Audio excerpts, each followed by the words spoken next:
estava analisando um pouco o contexto de que a gente vive hoje, e uma coisa que eu percebi é que a gente vive no tempo do novo.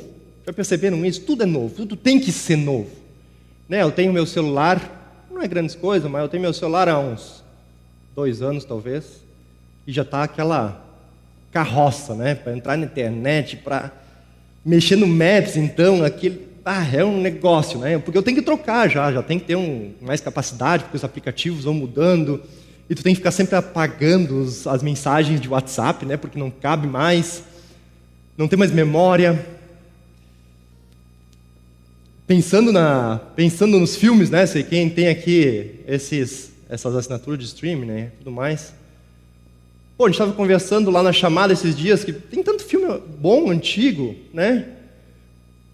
Tem filme de 2014, antigo. Não dá tempo nem de a gente assistir, porque tem uma série de 2019, tem muitas séries de 2019 que são lançadas nesse ano, que eu tenho que assistir. Tem que ser o novo. A nossa mentalidade tem que ser nova. Moralidade antiga é retrógrada, é passado, não vale mais. Hoje é moralidade livre. Né? A nossa mentalidade de antes não vale. Tem que ser novo, tem que ser moderno, tem que ser para frente. Mas é interessante, vocês vieram aqui e pensando naqueles que talvez já tenham uma caminhada com Jesus há muito tempo,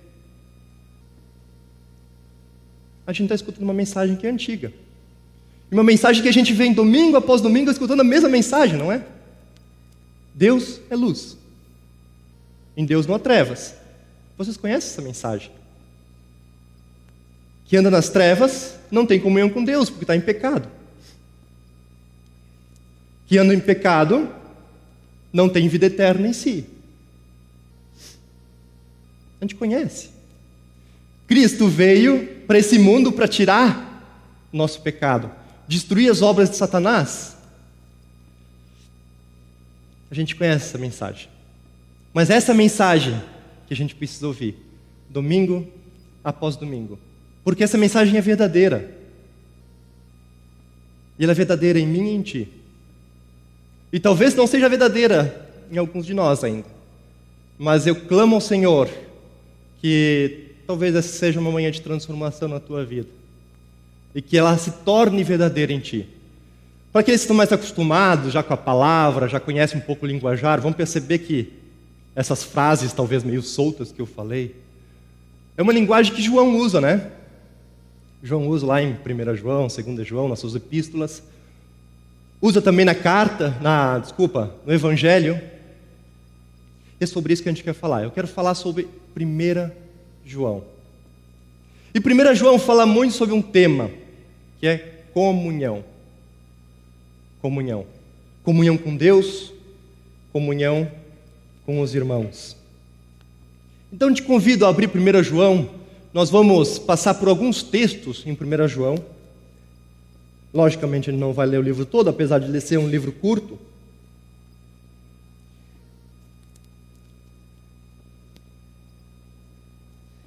Vocês vão ver que eu vou falar 2 palavras aqui que são paralelas. Comunhão e amor. A gente quase pode ser elas podem ser quase intercambiáveis. Eu usar amor, comunhão como quase o mesmo sentido. Mas se eu puder definir assim de modo geral, comunhão é a essência. Amor é a prática da comunhão. E o título dessa mensagem, eu confesso que eu me bati um pouco para achar um título adequado, mas eu botei aqui o título como Aperfeiçoados na Comunhão. A comunhão é o centro da nossa jornada com o Senhor. É o começo, é o meio, é o fim. Muitas vezes a gente entende comunhão como aquele momento de comunhão, não é verdade? Eu vou lá ter um momento de comunhão com os meus irmãos. Nos meus grupos pequenos, eu vou lá ter um momento de comunhão. Eu estou em comunhão quando eu estou almoçando junto com meus irmãos, quando eu estou, passando um tempo gostoso. Mas a gente vai ver que João, ele trata a comunhão de uma maneira diferente, como a essência da nossa vida. Ou temos comunhão, ou não temos comunhão. É interessante que a epístola de João, e João sempre lida dessa forma, a epístola de João é uma epístola preto no branco. Não tem meio termos.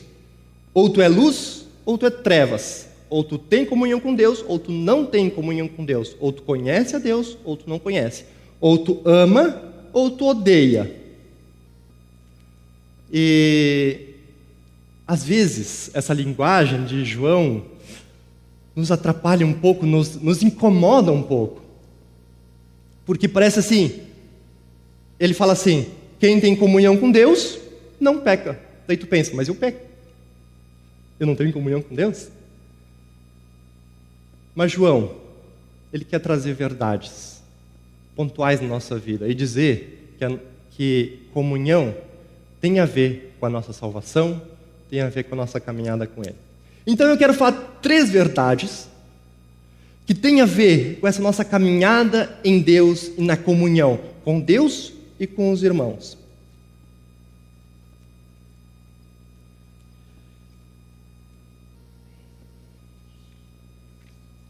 É interessante que a vida de João, quando a gente fala de amor, tem tudo a ver com João.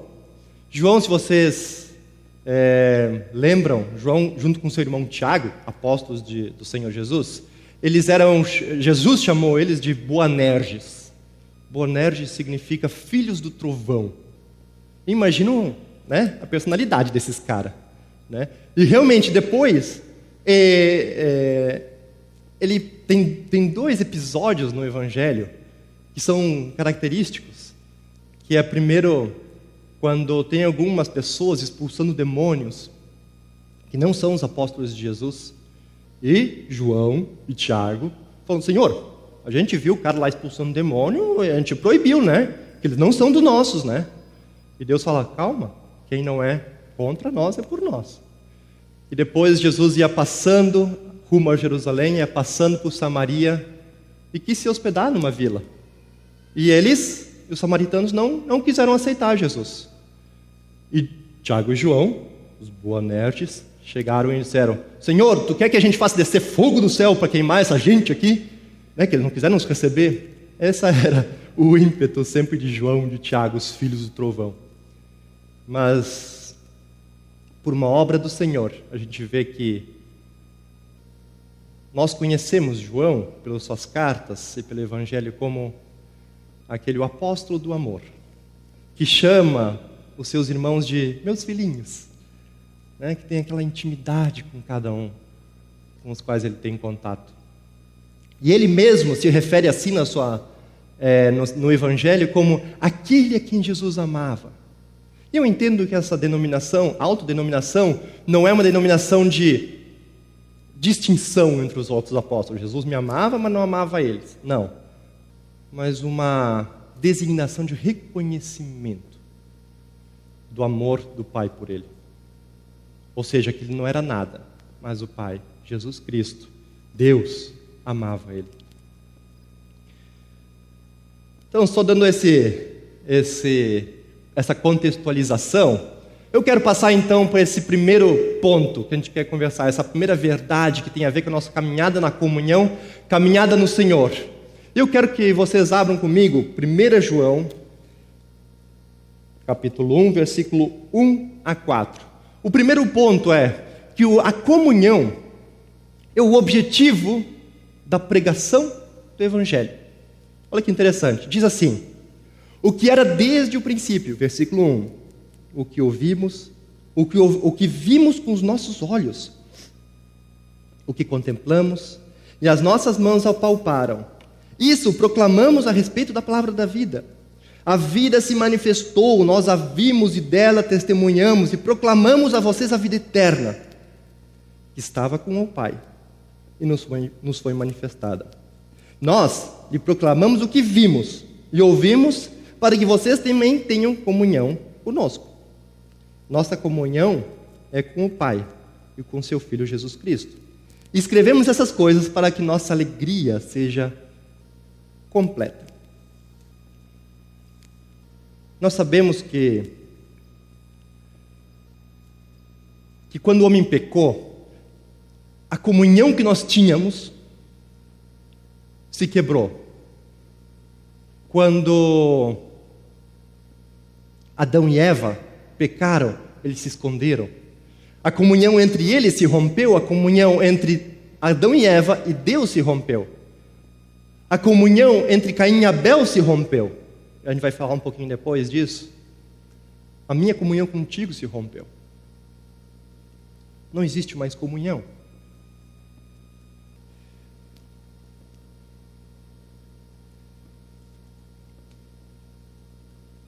É interessante que João, quando fala da pregação do Evangelho, se eu fosse escrever, vamos dizer assim, eu escreveria assim, que o objetivo da pregação do Evangelho é a salvação. Não é mentira, né? Não é mentira isso, não estou falando uma coisa que é contra a Bíblia, é verdade, é a nossa salvação. Mas olha como João coloca, o objetivo da pregação do Evangelho, a gente prega isso para vocês, a gente apresentou o Evangelho para vocês, para que vocês tenham comunhão conosco. E se a gente vai ver o que é salvação? Salvação é realmente isso. É Deus restabelecendo a comunhão. Restabelecendo a minha comunhão contigo. Restabelecendo a minha comunhão com Deus. Fazendo convergir em Cristo todas as coisas. Tudo que estava despedaçado, cada coisa no seu canto, com desordem. Deus pregou o Evangelho, trouxe o Evangelho, Jesus Cristo, o Evangelho em pessoa, para que nós tivéssemos comunhão entre nós e com Deus. Só para a gente entender um pouquinho melhor essa palavra comunhão, eu fui no dicionário e peguei o significado do dicionário. Significa realizar algo em comum, ou uma sintonia de sentimentos, de modo de pensar, agir ou sentir, uma identificação. E eu peguei um comentário de John Stott sobre esse livro, e John Stott ele define a comunhão assim, que a comunhão, ele diz que a comunhão indica aquela participação comum na graça de Deus, a salvação em Cristo e o Espírito no ser interior, que é o direito do nascimento espiritual de todos os cristãos. Isso é comunhão. Quando Cristo veio para a terra, ele começou a restabelecer essa comunhão. Ele passou 3 anos com os apóstolos e começou a ter comunhão com eles. No dia de Pentecoste, o Espírito Santo desceu sobre aqueles que estavam reunidos. E a gente vai ver que o Espírito é quem traz essa comunhão entre os irmãos. E os apóstolos, então, começaram a ter comunhão com Cristo. Depois esses que estavam ali reunidos, que receberam o Espírito e tiveram todos aqueles sinais milagrosos. Mas Deus não quis que a sua comunhão se restringisse aos apóstolos, àqueles que receberam então o Espírito Santo naquele momento. Mas Ele nos dá um mandamento, que está lá em Mateus 28, 18 e 19, diz: ide por todo mundo pregar o Evangelho a toda criatura. Por quê? Porque a comunhão que Ele quer é com todos nós. Se não fosse por isso, eu e você não estaríamos aqui, não teríamos comunhão entre nós e comunhão com Deus. Assim, a comunhão que nós temos só pode ser conquistada através de uma pessoa. E essa pessoa é Jesus Cristo. E é interessante como Paulo, não vamos abrir aqui, mas Paulo em Efésios, capítulo 4, versículo 13, ele diz: esforcem-se para manter a unidade do Espírito pelo vínculo da paz. Ou seja, a unidade que temos, queridos, não é porque somos todos gremistas ou todos colorados, não é porque gostamos de futebol, não é porque gostamos do mesmo estilo de culto. Não é porque somos da mesma faixa etária. Não, é por causa de Cristo. Se não fosse Cristo, eu e tu não teríamos comunhão, por melhor que nos dessemos, como amigos. Podemos ter amizade com as pessoas do mundo? Podemos. Empatia? Podemos. Podemos ter comunhão? Não. Comunhão é pelo Espírito. Só assim podemos ter comunhão com nossos irmãos.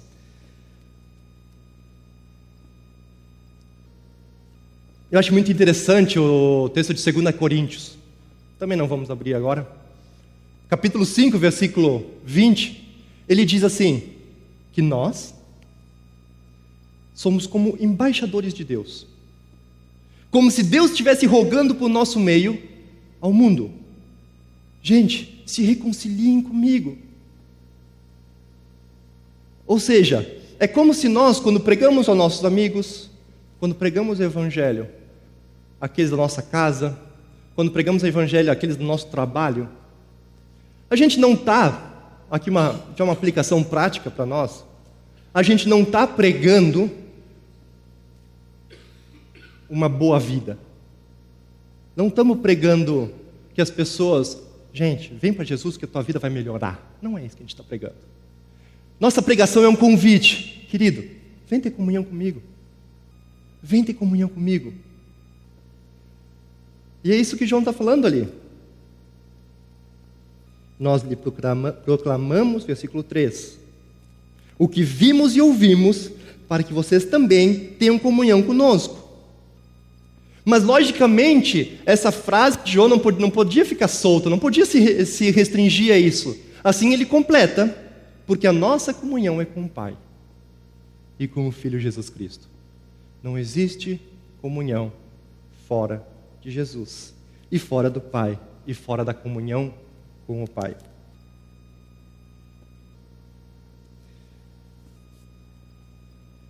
E eu me maravilho com o versículo seguinte que tem ali. Acompanhem comigo, então, o versículo 4. Ele completa assim: escrevemos essas coisas, essa proclamação, esse evangelho, ou isso que veio antes aqui, ou que vai vir na carta inteira, para quê? Para que a nossa alegria seja completa. Tem traduções que falam, talvez na tua tradução esteja escrito vossa alegria.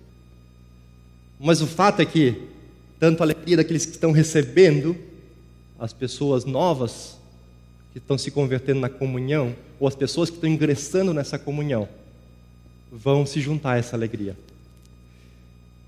É interessante aqui que João, quando fala isso, ele tem um tom profético. Por que profético? Profético, quando se refere profético, é aquelas coisas do fim, dos últimos tempos. E quando eu digo isso, é interessante que nossa comunhão só pode existir quando o pecado é apagado, não é verdade? Quando não existe pecado. Se existe pecado, não existe comunhão.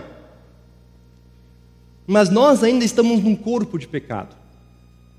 Então nossa alegria, nossa comunhão não pode ser completa. E sabemos que um dia Jesus vai voltar, é o que a gente cantou. E a nossa alegria vai ser poder ver o Senhor face a face. João mesmo, no capítulo 3 desse livro, ele dá um vislumbre, um entendimento disso, de que hoje a gente não sabe quem nós somos ainda, na sua totalidade. Mas um dia, quando o Senhor voltar, saberemos quem nós somos, pois seremos semelhantes a Ele, porque o veremos como Ele é. E aí, a nossa alegria é completa. Então, quando anunciamos a comunhão, quando convidamos aqueles que são do mundo para a comunhão, estamos convidando eles para a alegria e para uma esperança de que vocês um dia vão poder conhecer o Senhor face a face. E a gente vai poder juntos ter uma comunhão perfeita, plena.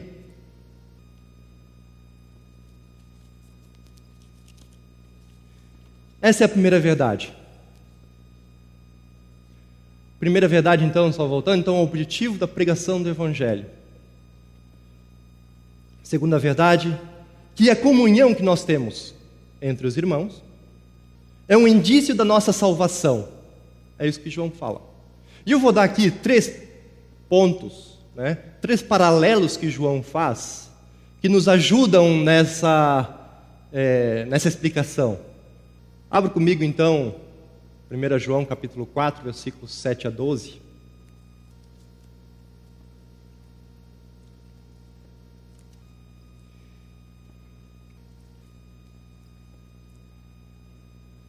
De novo, a gente pensa na comunhão como um estado de espírito, muitas vezes. Eu estou em comunhão, não estou em comunhão, não estou.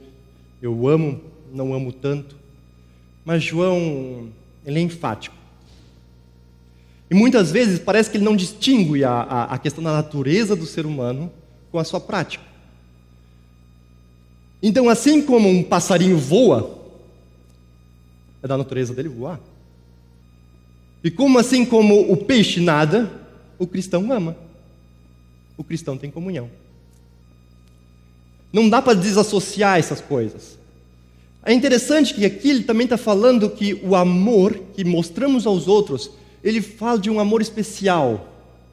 Um amor pelos nossos irmãos. Vamos ler então um texto? 1 João 4, 7 a 12. Amados, amemos uns aos outros, pois o amor procede de Deus. Aquele que ama é nascido de Deus e conhece a Deus. Quem não ama, não conhece a Deus, porque Deus é amor. Foi assim que Deus manifestou o seu amor entre nós. Enviou o seu Filho unigênito ao mundo, para que pudéssemos viver por meio dele. Nisso consiste o amor, não em que tenhamos amado a Deus, mas em que ele nos amou e enviou o seu Filho como propiciação pelos nossos pecados. Amados, visto que Deus assim nos amou, nós também devemos amar uns aos outros. Ninguém jamais viu a Deus. Se amarmos uns aos outros, Deus permanece em nós, e o seu amor está aperfeiçoado em nós. Sabemos que permanecemos nele, e ele em nós, porque ele nos deu do seu Espírito. Versículo 16. Vamos pular um pouquinho. Diz assim: assim conhecemos o amor que Deus tem por nós, e confiamos nesse amor. Ele é o resumo desse texto. Amamos uns aos outros, amamos nossos irmãos. Assim conhecemos o amor que Deus tem por nós e confiamos nesse amor. Primeiro ponto desse subponto, vamos dizer assim. Por que é um indício da nossa salvação? Porque conhecemos a Deus e o seu amor. Só antes de a gente entrar nesse ponto, é interessante que o livro, essa primeira carta de 1 João, se a gente for lá no capítulo 5, versículo 13, diz assim: escrevi-lhes essas coisas a vocês que creem no nome do Filho de Deus, para que vocês saibam que têm a vida eterna. Então, queridos, João não fala amai-vos aos outros como uma repreensão ou como olha, cuidado, se tu não amar, capaz que tu não é salvo. Não, é o contrário. O livro de 1 João é uma motivação para nós. Ele está dizendo: gente, eu estou escrevendo isso para vocês tenham certeza de que vocês são salvos, de que vocês conhecem a Deus. Olhem, vocês amam uns aos outros. Esse que ele está falando. Vocês se amam. Eu sei disso. Isso é uma prova de que vocês conhecem a Deus. Deus é amor. Para amar, precisamos conhecer o amor de Deus por nós e conhecê-lo pessoalmente. É isso que fala esse texto que a gente acabou de ler. Existe uma verdade que João toca depois, que se amamos as pessoas, como podemos amar as pessoas, dizer que amamos a Deus, se não amamos uns aos outros? Mas aqui a relação que ele está fazendo é outra. Ele diz assim: nós amamos uns aos outros. Isso indica, não que nós amamos a Deus, mas que nós conhecemos o amor de Deus. Ou seja, só podemos amar uns aos outros porque Deus nos amou primeiro. E aqui vai uma lição valiosíssima para a nossa vida. A nossa relação é cada vez mais íntima com o Senhor, à medida que conhecemos o amor de Deus por nós. Isso é o Evangelho. Aqui João fala: assim se manifestou o amor de Deus por nós. Como? Deus enviou seu Filho ao mundo, para que pudéssemos viver por meio dele. Gente, pensando em aspectos de vida prática, nossas crises emocionais, nossas crises de pecado, nossas dificuldades na vida, o centro para a cura da nossa alma é entendermos o amor de Deus por nós. Entendendo o amor de Deus por nós, não vamos viver temerosos do futuro, porque sabemos que Deus derramou o seu amor sobre nós. Não podemos viver mais em intrigas, porque perdoamos, porque Deus nos perdoou numa carga totalmente muito maior do que eu tenho que perdoar meu irmão. Entende? Deus vai curando, eu não vou ficar com inveja, eu não vou ficar com remorso, com amargura do meu irmão. Eu vou poder viver em paz à medida que eu conheço o amor de Deus. E se a gente vive todas essas mazelas, nós ainda não somos aperfeiçoados no amor de Deus. Então, há uma relação direta entre amar o próximo e conhecer a Deus mesmo. O primeiro, amar o próximo, não é possível sem o segundo, que é conhecer a Deus. Então, quer amar o teu próximo? Quer demonstrar isso? Conhece a Deus. Busca conhecer e entender o amor de Deus. Vou dar um exemplo de como funcionam essas verdades. Muitas vezes nós conhecemos mentalmente, intelectualmente essas verdades, né, do Evangelho e tudo mais. Teve um tempo que eu estava numa crise, sabendo que eu não estava conseguindo vencer um pecado na minha vida. Isso já há uns anos atrás. E eu cheguei para o pastor, que era meu pastor naquele tempo, e chorando, e me ajuda.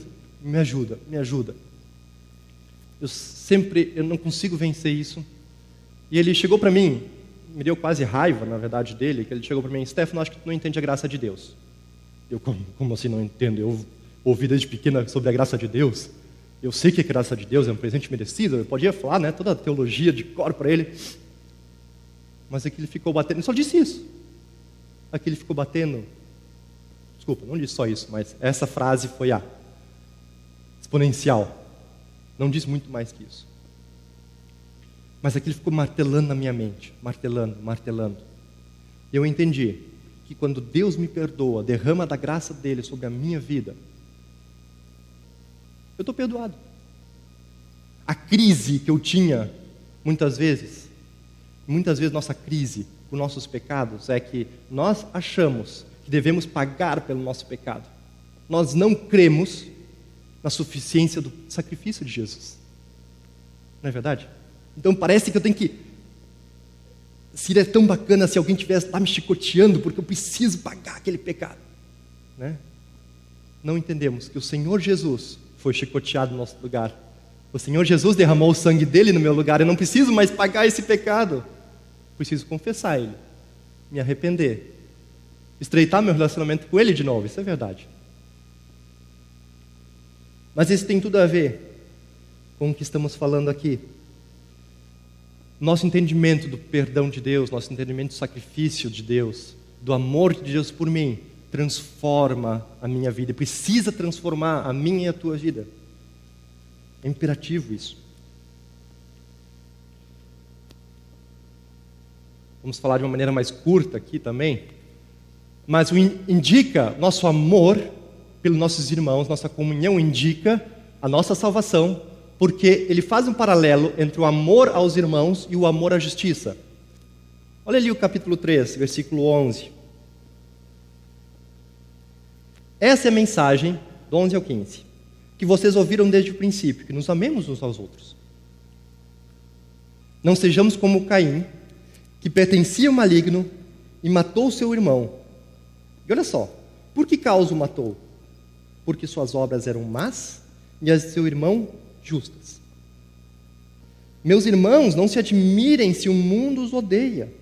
Sabemos que já passamos da morte para a vida porque amamos nossos irmãos.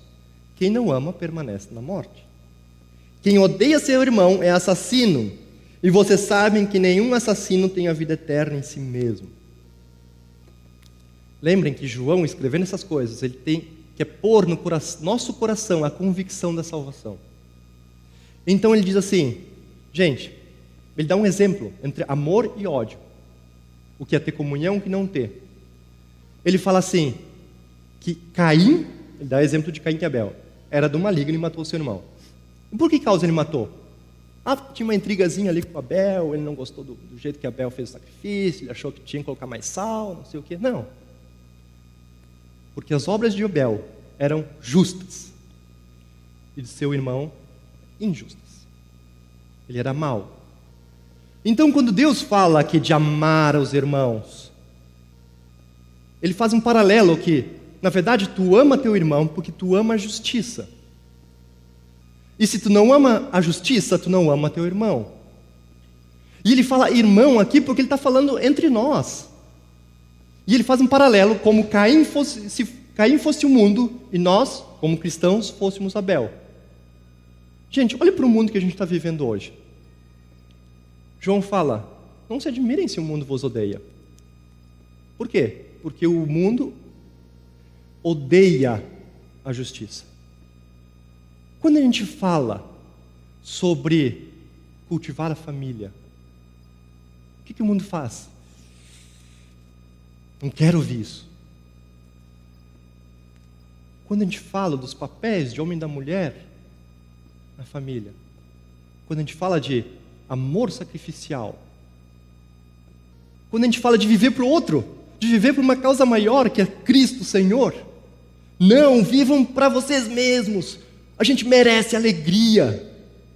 Entende? O mundo odeia a justiça. E quando João se refere aqui a amar o irmão, ele usa esse exemplo então de Caim e Abel e está dizendo isso: queridos, vocês se amam porque vocês amam a justiça, vocês têm em comum a justiça, que é a palavra de Deus. O mundo odeia vocês porque o mundo odeia a justiça. Então, queridos, se vocês amam a justiça, vocês se amam. E isso é um indício de que vocês são salvos. Interessante essa relação que João faz. E, passando aqui, eu vou passar quase bem correndinho nesse terceiro ponto. É um indício da salvação, porque mostra que somos da verdade. Versículo 19, nesse mesmo capítulo 3, ele diz assim: assim saberemos que somos da verdade, né? Se amamos nossos irmãos, amamos a justiça, e tranquilizaremos nosso coração diante dele. O versículo anterior a gente vai tocar a partir de agora. Então, eu vou voltar aqui só para a gente poder sempre acompanhar.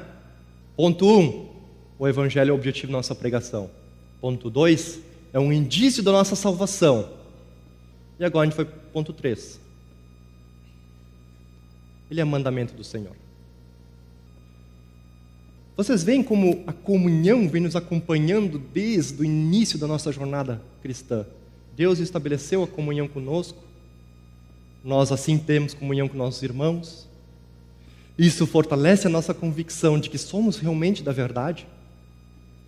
Mas também a comunhão e o amor como fruto da comunhão é um mandamento do Senhor. É mandamento do Senhor manifestarmos o amor que vem nessa comunhão. Então, para a gente começar, esse terceiro ponto e o final, diz que o nosso dever, então, é obedecer. Capítulo 4, versículo 19.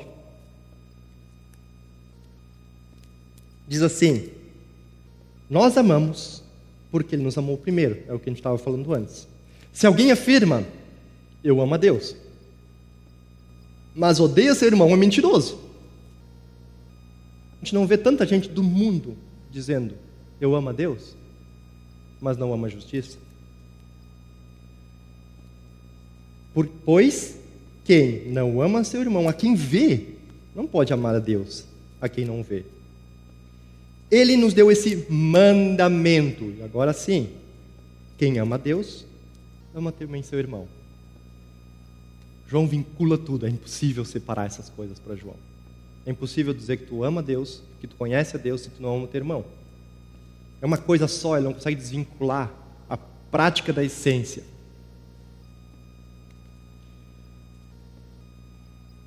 Temos que obedecer. É a nossa natureza. Não temos escolha, manifestarmos esse amor. E como manifestamos nosso amor? Como é que a gente manifesta esse amor um pelos outros? Dizendo eu te amo? João dá essa dica. Amar é dar de si. A gente tem um conceito, muitas vezes, de que amar é aquela melosidade, né? É isso que o mundo passa, na verdade. Né? Amor, cair em amor, né? Como a expressão em inglês, né? Mas Deus fala que não é isso. João nos diz. Capítulo 4, versículo 10, o que diz ali? Nisso consiste o amor. Está dando a definição do que é o amor.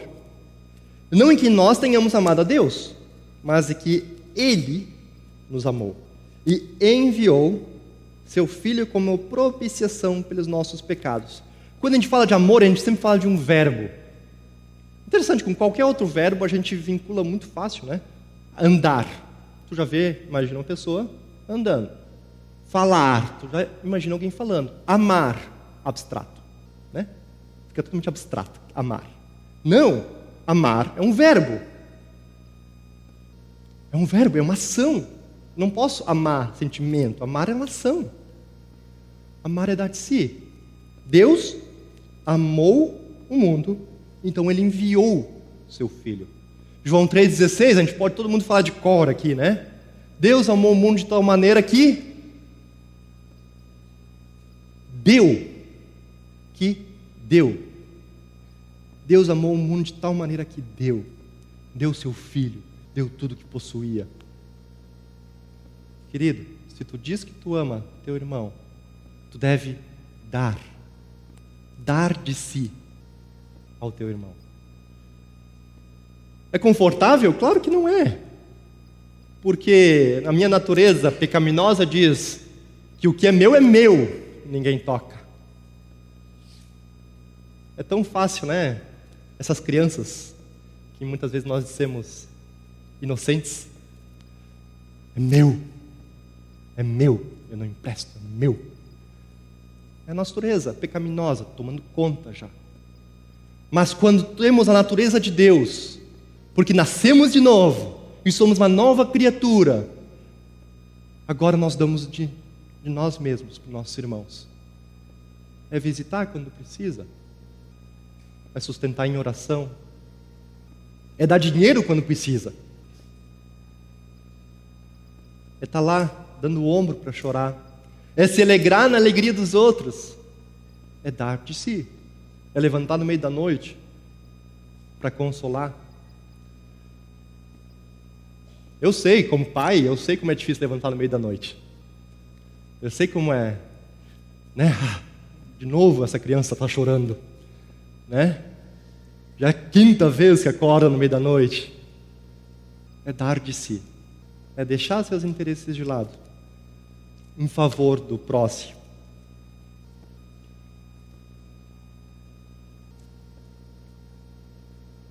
No capítulo 3, versículo 18, então ele nos exorta. Aqui sim uma exortação.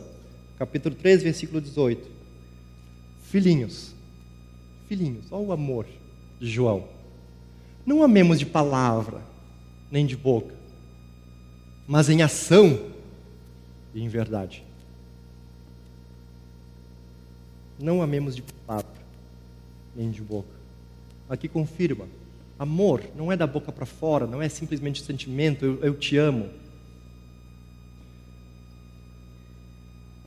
Nós somos um corpo de Deus. Não somos? O corpo de Cristo. Cristo cabeça.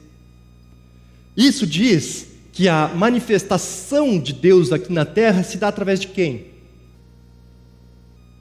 De nós. Porque somos o corpo.